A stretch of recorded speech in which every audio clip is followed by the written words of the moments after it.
Assalamualaikum warahmatullahi wabarakatuh. Dalam hadis yang diriwayatkan oleh At-Tabrani disebutkan bahwa terdapat 3 perkara yang membinasakan, yaitu rasa pelit yang ditaati, hawa nafsu yang diikuti, dan ujubnya seseorang terhadap diri sendiri. Minggu lalu kita telah membahas perkara pertama, yakni terkait rasa pelit yang ditaati, dan kali ini kita akan membahas tentang perkara hawa nafsu yang diikuti.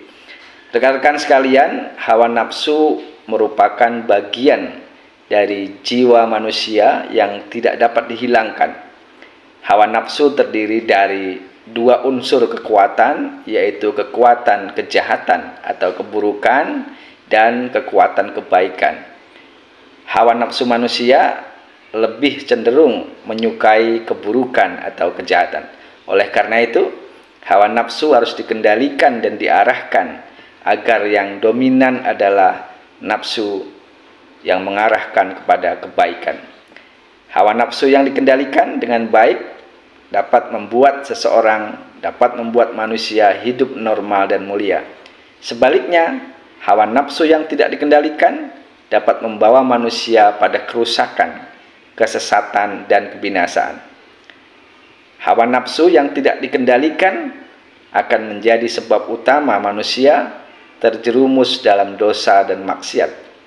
Misalnya, hawa nafsu yang mendorong untuk rakus terhadap kekuasaan, terhadap harta, atau terhadap kenikmatan-kenikmatan duniawi lainnya, sehingga muncul dorongan untuk melakukan perbuatan-perbuatan maksiat dan kriminal seperti korupsi, menipu, menyogok jabatan, menzalimi orang lain, berzina, memperkosa, judi online, meninggalkan sholat, menyakiti orang lain, dan bahkan membunuh orang lain.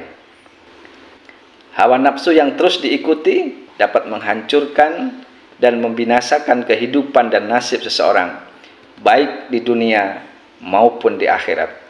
Allah berfirman dalam Quran surat Al-Qasas ayat 50, "Waman adallu mimmanittaba'a hawahu bighairi hudam manallah." Siapakah yang paling sesat dari orang yang mengikuti hawa nafsunya tanpa petunjuk dari Allah Subhanahu wa taala? Kemudian di dalam Quran surat An-Naba ayat 21 hingga 22, Allah menyampaikan bahwa neraka jahanam itu tempat kembalinya orang-orang yang melampaui batas.